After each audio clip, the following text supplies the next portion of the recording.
നമസ്കാരം. ഈ വാർത്താ ദിനത്തിൽ ഇതുവരെ വന്ന വാർത്തകൾ സമഗ്രമായി പ്രേക്ഷകരെ അറിയിക്കുന്ന വാർത്താ സന്ധ്യ ആരംഭിക്കുന്നു. എല്ലാ പ്രേക്ഷകർക്കും വാർത്താ സന്ധ്യയിലേക്ക് സ്വാഗതം. നിലമ്പൂരിലേക്കാണ്. നിലമ്പൂരിൽ പ്രചാരണം കൊടിയിറങ്ങി.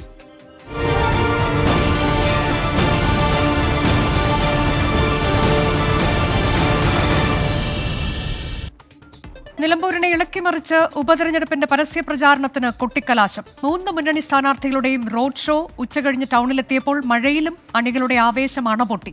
എന്നാൽ കൊട്ടിക്കലാശമില്ലാതെ വീടുകൾ കയറി വോട്ട് അഭ്യർത്ഥിക്കുകയായിരുന്നു PV അൻവർ. മറ്റന്നാളാണ് നിലമ്പൂർ പോളിംഗ് ബൂത്തിൽ എത്തുക.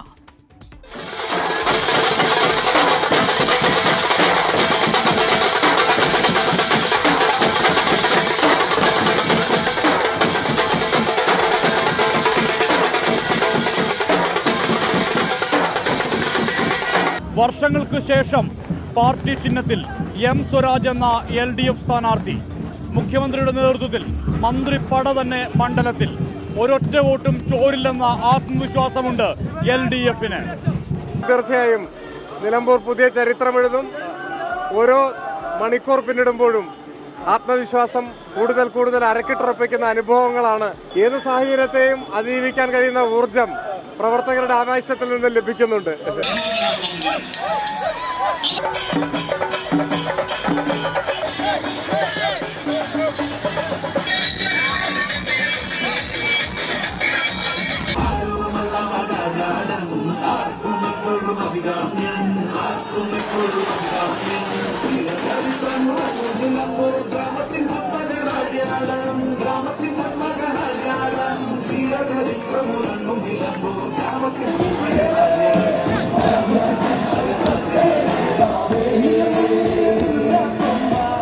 ആര്യാടൻ മുഹമ്മദിന്റെ കോട്ട തിരികെ പിടിക്കാമെന്ന ആത്മവിശ്വാസത്തിലാണ് UDF. ഒറ്റക്കെട്ടായുള്ള പ്രചരണം, പ്രിയങ്കയുടെ വരവ്, ഭരണവിരുദ്ധ വികാരം 10,000 വോട്ടിന് ഭൂരിപക്ഷം നൽകുമെന്ന പ്രതീക്ഷയാണ് UDF-ന്. ഒരു വലിയ ചരിത്ര വിജയം തന്നെ ഉണ്ടാകുമെന്നതിന്റെ വ്യക്തമായ തെളിവുകളാണ്.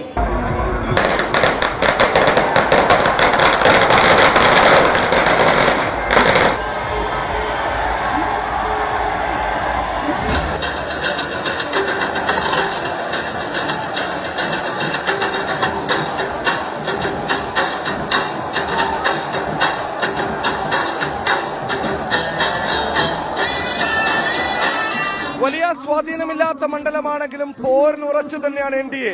പുതിയ അധ്യക്ഷന്റെ കീഴിലുള്ള ആദ്യ തെരഞ്ഞെടുപ്പ്. മലയോര മേഖല ഓരോ വോട്ടും മുതൽക്കൂട്ടാകുമെന്ന പ്രതീക്ഷയിലാണ് BJP. ഭാരതീയ ജനതാ പാർട്ടിയെ സംബന്ധിച്ചിടത്തോളം എഴുതി തള്ളിയവർക്കുള്ള മറുപടിയായിരിക്കും.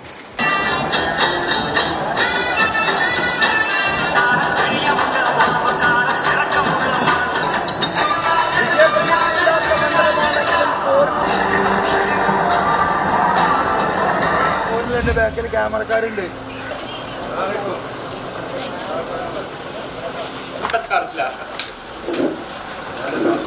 ഞങ്ങൾക്ക് വേണ്ടി പറഞ്ഞിട്ടാണ് ഈ മനസ്സിലായത്. ഇപ്പൊ ചോര തുപ്പിട് അത് കൂടിയ ബാക്കിയുള്ളൂ. CPIM-നും മുഖ്യമന്ത്രിക്കും എതിരെ തുടങ്ങിയ യുദ്ധം, പിന്നെ തനിച്ചുള്ള പോരാട്ടം.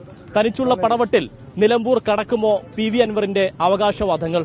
കൊട്ടിക്കലാശമില്ലാതെ വീടുകൾ കയറിയായിരുന്നു PV അൻവറിന്റെ പ്രചാരണം. ഇനി ഞാൻ ഒരുപാട് വെപ്രാളപ്പെടേണ്ട കാര്യമൊന്നുമില്ല. എനിക്കിനി കുറേ ആളുകളെ കാണാനും വോട്ട് പറയാനൊക്കെ ഉണ്ട്. ഞാൻ അതിലേക്ക് നീങ്ങാണ്.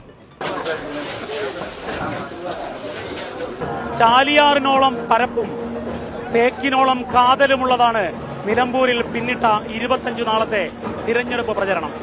ഇന്ന് കൊട്ടിക്കലാശമായി. വിവാദങ്ങൾ അനവധി, ചടുല രാഷ്ട്രീയ നീക്കങ്ങൾ വേറെയും. ഇനി നിലമ്പൂരിൽ ജനവിധിക്കായുള്ള കാത്തിരിപ്പാണ്. ടീം 24 നിലമ്പൂർ. ഞങ്ങളുടെ പ്രതിനിധികൾ ദീപക് ധർമ്മടവും വിപിൻ C വിജയനും തത്സമയ വിവരങ്ങളുമായുണ്ട്. ആദ്യം ദീപക് ധർമ്മടത്തിലേക്കാണ്. ദീപക്, നിലമ്പൂർ ഇതുവരെ കാണാത്ത തരത്തിലൊരു ആവേശമാണിപ്പോൾ നമ്മൾ അല്പസമയം മുൻപ് കണ്ടുകഴിഞ്ഞത്. കഴിഞ്ഞ ദിവസങ്ങളിലെല്ലാം തീ പാറുന്ന പ്രചാരണ യുദ്ധമാണ് നമ്മൾ കണ്ടുകൊണ്ടിരുന്നത്. ഇനിയിപ്പോൾ അടുത്ത ദിവസം അത് നിശബ്ദ പ്രചാരണത്തിന്റെ ദിവസമാണ്. അതിനുശേഷം പോളിംഗ് ബൂത്തിലേക്ക് ജനം എത്തുകയാണ്. വളരെ പ്രധാനപ്പെട്ട ഒരു തെരഞ്ഞെടുപ്പാണ് ഉപതെരഞ്ഞെടുപ്പ് എന്നതിനപ്പുറത്തേക്ക്. എങ്ങനെയാണ് മുന്നണികൾ കരുത്തു കാട്ടിയത് ഈ കലാശ പോരാട്ടത്തിൽ, കലാശക്കൊട്ടിൽ?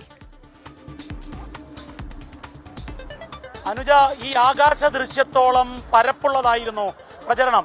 ഞാൻ നേരത്തെ പറഞ്ഞതുപോലെ ചാലിയാറിന്റെ പരപ്പും അതുപോലെ തന്നെ നിലമ്പൂർ തേക്കിന്റെ കാതലുമുള്ള ഉള്ളടക്കമുള്ള പ്രചരണമായിരുന്നു കഴിഞ്ഞ 25 ദിവസം നമ്മൾ കണ്ടത്.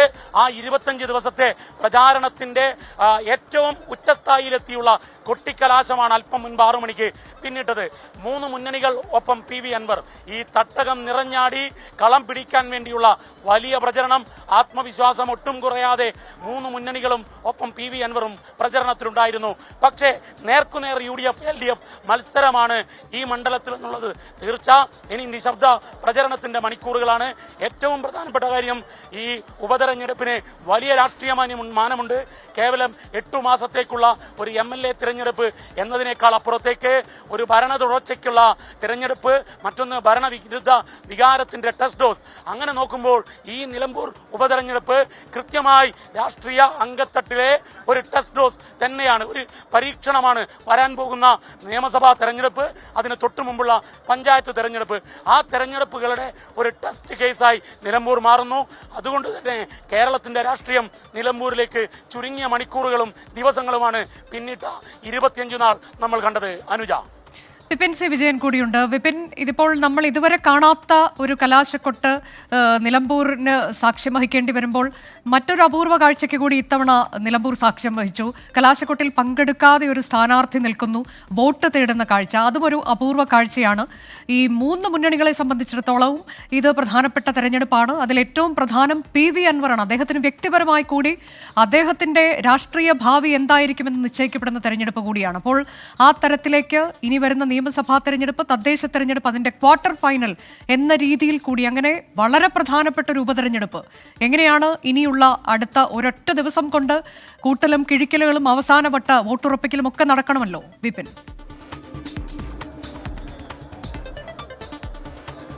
അതേ അനുജ, അങ്ങനെ കൊട്ടിക്കലാശം കഴിഞ്ഞിരിക്കുന്നു. അതിന്റെ എല്ലാ ആവേശവും കഴിഞ്ഞ ദിവസങ്ങളിലൊക്കെ ഉണ്ടായിരുന്ന ഒരു പ്രചാരണത്തിന്റെ ചൂടും ചൂരും എല്ലാം ഉള്ള ഒരു കൊട്ടിക്കലാശമാണ് കഴിഞ്ഞിരിക്കുന്നത്. പെരുമഴയായിരുന്നു, പക്ഷേ അതിലൊന്നും അലിയാത്ത ഒരു കൊട്ടിക്കലാശം കഴിഞ്ഞ് ഇതാ UDF-ന്റെ പ്രവർത്തകരും നേതാക്കളൊക്കെ ഇവിടുന്ന് പിരിയുന്നതേ ഉള്ളൂ.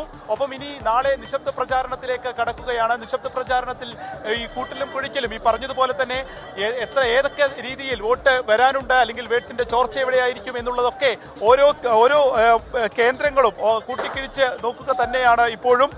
അതിൽ എടുത്തു പറയേണ്ടത്, ഇപ്പോൾ PV അൻവറിനെ സംബന്ധിച്ച് ഇന്ന് കൊട്ടിക്കലാശം ഉണ്ടായിരുന്നില്ല. അങ്ങനെ ഒരു സ്ട്രാറ്റജിയിലേക്ക് അത് PV അൻവർ മാറുന്നു. അതിന് തൊട്ടു മുൻപ് അദ്ദേഹം ആദ്യം മുതൽ തന്നെ നമ്മൾ ശ്രദ്ധിക്കുകയാണെങ്കിൽ ഈ ഒരു പരസ്യ പ്രചാരണത്തിന്റെ സമയത്ത് അല്ലെങ്കിൽ വീടുകളിലേക്ക് കയറുന്ന സമയത്തൊക്കെ തന്നെ ആ ഒരു സസ്പെൻസ് എല്ലാ ഘട്ടത്തിലും നിലനിർത്തിയിരുന്നു. വീടുകളിലേക്ക് ആദ്യഘട്ടത്തിൽ പരസ്യ പ്രചാരണത്തിനില്ല എന്നുള്ളതാണ് അറിയിച്ചിരുന്നത്. പിന്നെ ഒറ്റ ദിവസം കൊണ്ടാണ് അദ്ദേഹം ഇവിടെ നിന്ന്, അതായത് നിലമ്പൂരിൽ നിന്ന് വഴിക്കടവിലേക്ക് ഒരു റോഡ് ഷോ വയ്ക്കുന്നു. ഈ റോഡ് ഷോയോടുകൂടി തന്നെ പരമാവധി ശക്തി പ്രകടനം കാണിക്കുന്നു. അതിന് പിറ്റേ ദിവസമുള്ള കൊട്ടിക്കലാശത്തിൽ നിന്ന് ഒഴിഞ്ഞു നിൽക്കുന്നു. അവിടെ ആ സമയത്ത് വീട് കയറാം എന്നുള്ളത്, കാരണം കൊട്ടിക്കലാശത്തിൽ ഒരു വീട് കാണിക്കേണ്ടതില്ല എന്നുള്ള ഒരു തീരുമാനത്തിലേക്ക് പോകുന്നു. അതിനുശേഷം ഇനിയിപ്പോൾ പരമാവധി വോട്ടർമാരെ കണ്ട് വോട്ട് ഉറപ്പിക്കുക എന്നുള്ളതാണ്. മുന്നണികളുമായി അത്തരത്തിൽ മത്സരിക്കുകയാണെങ്കിൽ അതിനോടൊപ്പം നിൽക്കാൻ കഴിയില്ല. അതിന് പകരമായി വോട്ട് ലഭിക്കാവുന്ന സ്ഥലങ്ങളിലെ അതിൻ്റെ നേതാക്കളെ കാണുക, അത്തരത്തിലുള്ള നീക്കങ്ങളാണ് PV അൻവറിന്റെ ഭാഗത്തു നിന്ന് ഉണ്ടാവുന്നത്. എന്നാൽ UDF-ഉം LDF-ഉം ഈ പറഞ്ഞതുപോലെ തന്നെ അവരെയൊക്കെ സംബന്ധിച്ച് ഇതൊരു അഭിമാന പോരാട്ടമാണ്. UDF-നെ സംബന്ധിച്ച് കൈവിട്ടു പോയ മണ്ഡലമാണ്. അത് തിരിച്ചു പിടിക്കാൻ ആര്യാടൻ മുഹമ്മദിന്റെ മകനെ തന്നെ ഇറക്കി ആണ് UDF ഈ കളം പിടിക്കുന്നത്. അതിൽ ആര്യാടൻ ഷൗക്കത്തിന് വിജയിച്ച് കയറുക എന്നുള്ളതൊരു അഭിമാന പോരാട്ടമാണ്. വിജയത്തിൽ കുറഞ്ഞൊന്നും തന്നെ UDF-ന്റെ ക്യാമ്പ് പ്രതീക്ഷിക്കുന്നില്ല. അതുകൊണ്ട് തന്നെയാണ് എല്ലാ നേതാക്കളും ഇവിടെ കേന്ദ്രീകരിച്ച കഴിഞ്ഞ ദിവസങ്ങളിലൊക്കെ പ്രചാരണം നടത്തിയിരുന്നത്. CPM-നെ സംബന്ധിച്ച് ആദ്യഘട്ടത്തിൽ ഒരു സ്വതന്ത്ര സ്ഥാനാർത്ഥിയാണ് നോക്കിയതെങ്കിൽ പിന്നീട് അത് അവരുടെ CPM-ന്റെ സംസ്ഥാന സെക്രട്ടേറിയറ്റ് അംഗം M സ്വരാജിലേക്ക് തന്നെ എത്തുകയായിരുന്നു. M സ്വരാജ് വന്നതോടുകൂടിയാണ് ഈ നിലമ്പൂർ ഉപതെരഞ്ഞെടുപ്പ് അതിന്റെ ചിത്രം തന്നെ മറ്റൊന്നായി മാറുന്നത്. ഒരു ഹൈ പ്രൊഫൈൽ മത്സരമായി ഇവിടെ അത് മാറുകയായിരുന്നു. ഈ M സ്വരാജിന്റെ വരവോട് കൂടി തന്നെ അരിവാൾ ചുറ്റിക നക്ഷത്രത്തിൽ വോട്ട് ചെയ്യുക എന്നുള്ളത് കൂടിയാണ്. PV അൻവറിലേക്ക് CPM-ന്റെ അനുഭാവികളുടെ വോട്ട് ചോരും എന്നുള്ള ഒരു കണക്കുകൂട്ടലിൽ കൂടിയാണ് CPM-ന്റെ മുതിർന്ന നേതാവിനെ തന്നെ പാർട്ടി രംഗത്തിറക്കുന്നത്. അതോടുകൂടി തന്നെ പാർട്ടി വോട്ടുകൾ ഒരു തരത്തിലും ഭിന്നിച്ചു പോവുകയില്ല എന്ന് ഉറപ്പിക്കുകയായിരുന്നു. ഇനി മറ്റു വോട്ടുകൾ കൂടി അത് വ്യക്തിപ്രഭാവത്തോടെ എം സ്വരാജിന്റെ വ്യക്തിപ്രഭാവത്തോടെ നേടാൻ കഴിയുമെന്ന് LDF ക്യാമ്പ് കരുതുമ്പോൾ ഈ നാട്ടിൽ രാഷ്ട്രീയ പ്രവർത്തനം നടത്തിയിട്ടുള്ള ആര്യാടൻ മുഹമ്മദിനോട് അത്രത്തോളം വേരോട്ടമുള്ള വൈകാരിക ബന്ധമുള്ള ഈ ഭൂമിയിൽ ആര്യാടൻ ഷൗക്കത്തിന് ഒരു ഈസി വാക്ക് ഉണ്ടാവുമെന്ന് ഇപ്പോഴും പ്രതീക്ഷിക്കുന്നു. ആദ്യഘട്ടത്തിൽ PV അൻവറിനെ ചുറ്റിയായിരുന്നു ഈ UDFന്റെ എല്ലാ തരത്തിലുള്ള ചർച്ചകളും എന്നുണ്ടെങ്കിൽ അത് PV അൻവർ എപ്പോൾ സ്ഥാനാർത്ഥിയാകാൻ തീരുമാനിച്ചോ അതോടുകൂടി അദ്ദേഹത്തെ അവഗണിക്കുക, പിന്നീട് രാഷ്ട്രീയം പറയുക, മത്സരം LDF UDF ആക്കി മാറ്റുക എന്നുള്ളതിലേക്കായിരുന്നു. ചില ഘട്ടങ്ങളിൽ അത് പാളിയെന്നുണ്ടെങ്കിലും പിന്നീട് എല്ലാ ഘട്ടത്തിലും ആ രാഷ്ട്രീയമായി അദ്ദേഹത്തെ അവഗണിച്ച രാഷ്ട്രീയമായിട്ടുള്ള പോരിലേക്ക് LDFനും UDFനും പോകാൻ സാധിച്ചിരിക്കുന്നു. അപ്പോൾ എത്രത്തോളം വോട്ടുകൾ അദ്ദേഹം പിടിക്കുമെന്നുള്ളത് ഒരു പ്രധാനപ്പെട്ട ചർച്ചയാണ്. അതിന്റെ ഓരോ കൂട്ടിക്കിഴികളും ഈ പാർട്ടിയുടെ മുന്നണികളിൽ കൊട്ടിക്കലാശത്തിൽ നിന്ന് മാറി വീട് കയറി വോട്ട് അഭ്യർത്ഥിക്കുന്ന PV അൻവറിനെയാണ് ഈ ദിവസം നമ്മൾ കണ്ടത്. അതും അമരമ്പലം. അദ്ദേഹം ഏറ്റവും കൂടുതൽ കഴിഞ്ഞ തവണ നിർണായകമായ പഞ്ചായത്ത്, അദ്ദേഹത്തിന് വിജയത്തിന് നിർണായകമായ പഞ്ചായത്തിൽ അദ്ദേഹം ഇന്ന് വോട്ട് തേടുന്ന കാഴ്ചയാണ് കണ്ടത്. സമീർ ബിൻ കരീം വിശദാംശങ്ങളുമായിട്ടുണ്ട്. സമീർ, ഇന്നിപ്പോൾ PV അൻവർ മാധ്യമങ്ങളോട് പറയുമ്പോൾ ചില കാര്യങ്ങൾ, പ്രധാനപ്പെട്ട കാര്യങ്ങൾ വ്യക്തമാക്കുന്നുണ്ടായിരുന്നു. പിണറായി സത്തിന് അവസാന ആണിയും അടിക്കുമെന്നത് ഉൾപ്പെടെ എന്താണ് അദ്ദേഹം അവസാന നിമിഷം പങ്കുവയ്ക്കുന്ന പ്രതീക്ഷ? അനുജ, വലിയ വിജയ പ്രതീക്ഷ തന്നെയാണ് PV അൻവർ പങ്കുവെക്കുന്നത്. 75,000-ൽ കുറയാത്ത വോട്ടുകൾ താൻ നേടി വൻ വിജയം നേടുമെന്നുള്ളതാണ് PV അൻവർ പറയുന്നത്. അദ്ദേഹം ഇപ്പോൾ ചുങ്കത്തറയിൽ പ്രചാരണം നടത്തിക്കൊണ്ടിരിക്കുന്നു. വോട്ടർമാരെ നേരിട്ട് കണ്ട് അദ്ദേഹം വോട്ട് അഭ്യർത്ഥിക്കുകയാണ്. ചുങ്കത്തറ പഞ്ചായത്ത് PV അൻവറിലൂടെ അത് UDF പിടിച്ചടക്കിയ ഒരു പഞ്ചായത്ത് കൂടിയാണ് ചുങ്കത്തറ എന്നുള്ളതാണ് ഏറ്റവും പ്രധാനപ്പെട്ട കാര്യം.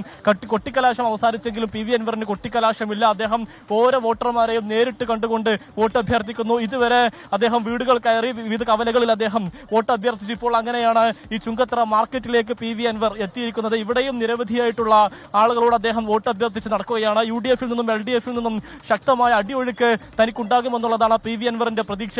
അദ്ദേഹം ഇന്ന് പറഞ്ഞിട്ടുള്ളത് ഈ 35% മുതൽ 45% വരെ വോട്ട് LDFൽ നിന്നും താൻ സമാഹരിക്കും, UDFൽ നിന്ന് 25% വോട്ടും സമാഹരിക്കും. അങ്ങനെ ഒരു വൻ വിജയം താൻ നേടുമെന്നുള്ളത് PV അൻവർ ഉറപ്പിച്ചു പറയുന്നു.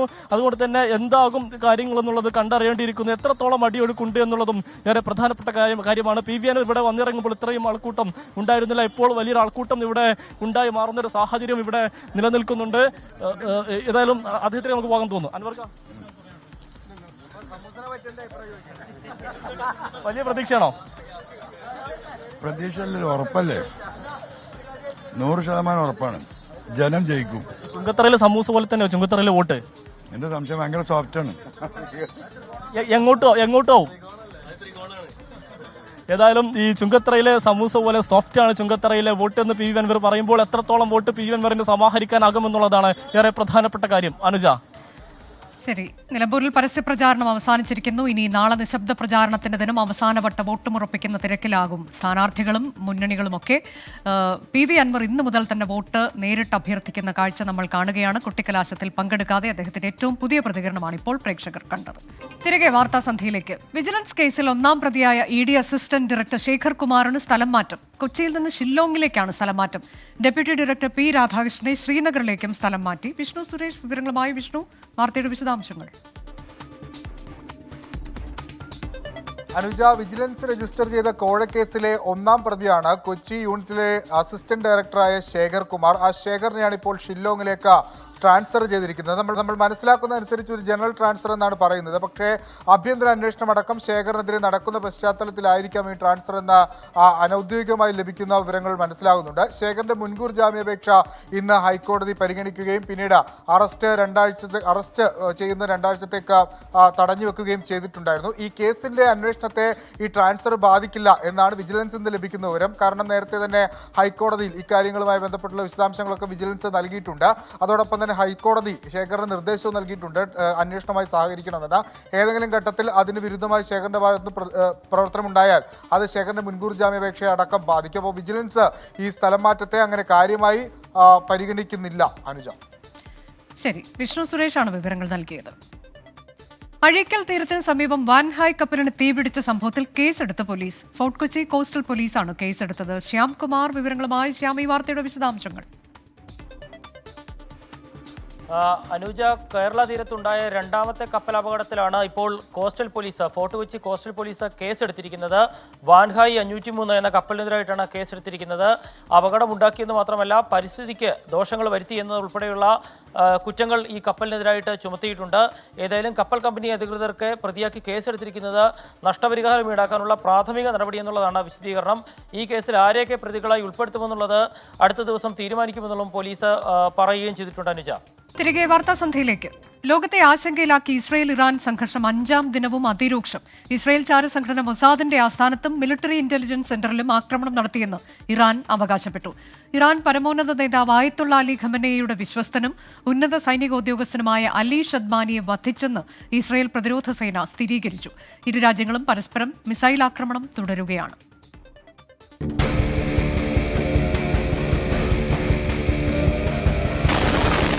തലസ്ഥാന നഗരങ്ങൾ ലക്ഷ്യം വെച്ചാണ് ഇരു രാജ്യങ്ങളുടെയും ആക്രമണം. ഇസ്രയേൽ തലസ്ഥാനം ടെൽ-അവീവിൽ ഇറാൻ മിസൈൽ ആക്രമണം നടത്തി. ഇസ്രയേൽ ചാരസംഘടന മൊസാദിന്റെ കേന്ദ്രത്തിൽ ആക്രമണം നടത്തിയെന്നാണ് ഇറാൻ റവല്യൂഷണറി ഗാർഡിന്റെ അവകാശവാദം. ആക്രമണത്തിൽ ഇസ്രയേലിന്റെ മിലിറ്ററി ഇന്റലിജൻസ് സെന്റർ തകർന്നെന്നും ഇറാൻ. ഇസ്രയേൽ മണ്ണിൽ ഏറ്റവും കഠിനമായ ആക്രമണത്തിന് തയ്യാറെടുക്കുന്നെന്ന് ഇറാൻ മാധ്യമങ്ങൾ റിപ്പോർട്ട് ചെയ്തു. ഇതിന് പിന്നാലെ ഇറാൻ സേനയുടെ യുദ്ധകാര്യങ്ങളുടെ ചുമതലയുള്ള ഉന്നത ഉദ്യോഗസ്ഥനെ വധിച്ചെന്ന് ഇസ്രയേൽ പ്രതിരോധ സേനയും വ്യക്തമാക്കി. ഇറാൻ സർക്കാരിന്റെ പ്രധാന ബാങ്കായ സെപയിൽ ഇസ്രയേൽ സൈബർ ആക്രമണം ഉണ്ടായെന്നാണ് റിപ്പോർട്ട്. അതേസമയം ഇന്നലെ ഇറാൻ ടെലിവിഷൻ IRIB-യുടെ ആസ്ഥാനത്തുണ്ടായ മിസൈൽ ആക്രമണത്തിൽ പരിക്കേറ്റ ജീവനക്കാരൻ മരിച്ചു. ഇന്നലെയുണ്ടായ ആക്രമണത്തിൽ നിരവധി മാധ്യമപ്രവർത്തകർക്ക് പരിക്കേറ്റു.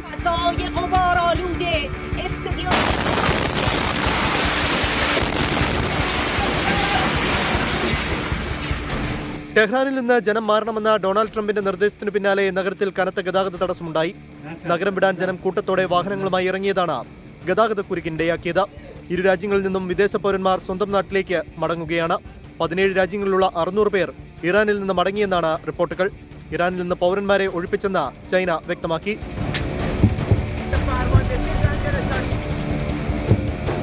International desk 24. വാർത്താസന്ധ്യ അവസാനിക്കുകയാണ്.